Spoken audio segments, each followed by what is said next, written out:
Hi, it's October 7th, and things are really winding down in the growing season.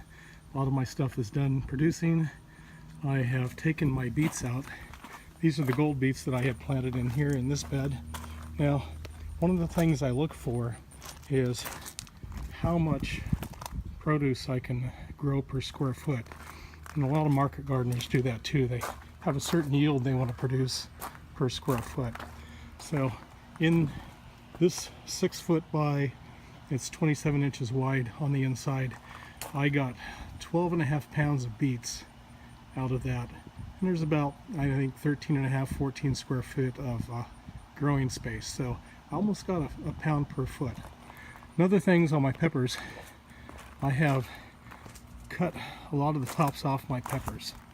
So I just wanted to get that out of the way, because I have to cut the tops off like this so I can get this netting out once all the peppers are done producing. Now, because I want to go as long as I can in the season and have fresh peppers, I only cut off the tops of the peppers that didn't have any left on them. So you see I've got this monster right here. So I've got a few more on here. I've got some green ones that aren't going to turn, but I'm still going to have fresh peppers for the next two or three weeks until we get to our first frost. I cut out my jalapeno and long red cayenne, but I left the Anaheim peppers on here because there's still a lot of peppers left in here. And frankly, I've picked a lot of peppers. I've ground out a lot of chili powder, dried my peppers and made chili powder out of them.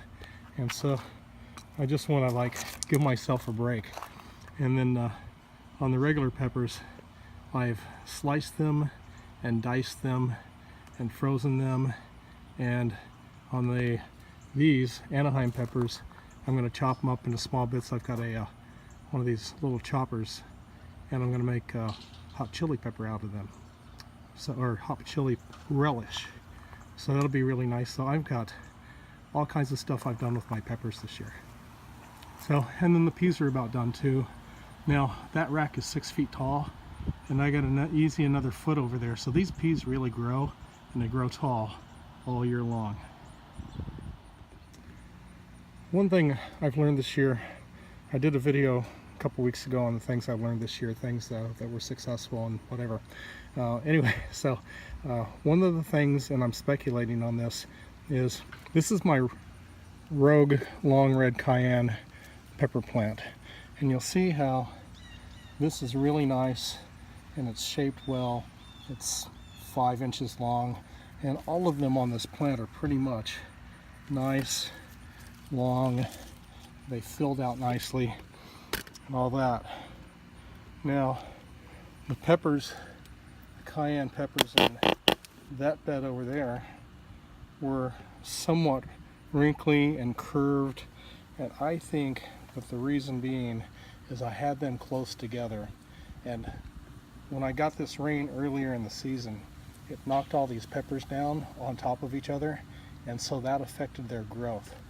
The peppers weren't hanging freely like this.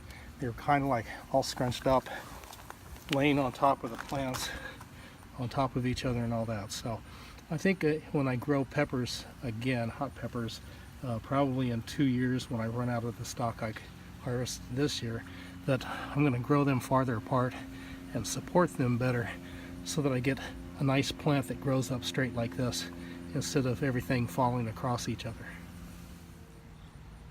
This is the bed that I grew carrots in all summer, and I grew 2 sets of beans in here, and this is done for the season. I'm going to prepare this bed for the winter. The thing I'm going to do is bring in some more topsoil to fill this in.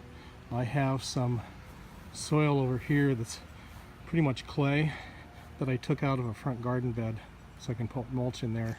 So I'm going to sift this, get all the stuff out of it, and throw that in here. Then I'll bring in some topsoil to put that on top of that. Now, the one thing I'm going to recommend, if you use fencing like this with the posts, then use zip ties to attach the posts and the fence. Leave some space. Don't pull them all the way tight. You want to leave this space so you can get your scissors or a knife in there easily to cut these zip ties. I learned that early on, so it's a little bit difficult when those zip ties are really pulled tight and you can't get in there to snip those things off. Okay, the pumpkins are still here. I am just waiting for them to be ready to pick. And the way you're going to know when they're ready to pick is if this dries out and becomes brittle and you can just like pop it off. Now I'm not going to do that. These are heavy enough that I'm going to leave and just let them drop. And they're going to drop, they'll be okay because they're going to land in the mulch. So when I come up one morning, look outside, and they've dropped off, I'm going to know they're ready. Now I think I've got a good 20 pounds of pumpkin right there. And what I do with that, I can chop it up, cook it, and blend it up into like a soupy type of thing so you can make a pumpkin pie. And I'm telling you, these things make really good pumpkin pie. Okay, in this bed I've got beets over there and radishes here in the front section. And these are the radishes that where I was experimenting on. So on this side I planted them 2 inches apart. Over here I planted them 3 inches apart. And the idea is when I wanted to see if these radishes got bigger because they weren't as close together. And I'm just going to wait until they're all ready to pick and pick them and to find out whether I got a higher weight out of this side or this side. And I planted these things and I just let them go. I'm just ignoring this box just to see how everything turns out. Here, this is one of my 2 carrot beds. This has been going for quite a while. Now, they're doing pretty good.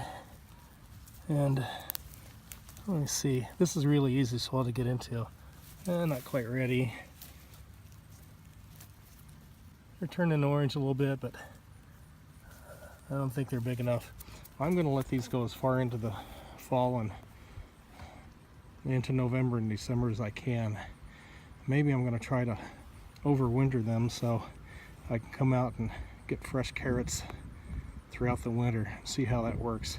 You know, this part of what we do with all this stuff is experiment and see what happens, and there's all kinds of resources on YouTube, and you know, that's where I learned some of my stuff, and hopefully you guys are getting some of the ideas I'm using and using for yourself. But so I'm going to try to let these go and have fresh carrots as long as I can into the winter. Well, that's it for this week.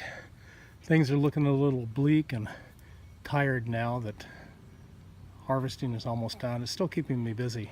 I'll have a lot of work to do to get this ready for the winter. I'll do some videos on that as we go along. As always, if you like this video, if it's helpful, give it a like. If you like the information on my videos, please subscribe to my channel. I'll be back soon with more stuff. Bye-bye.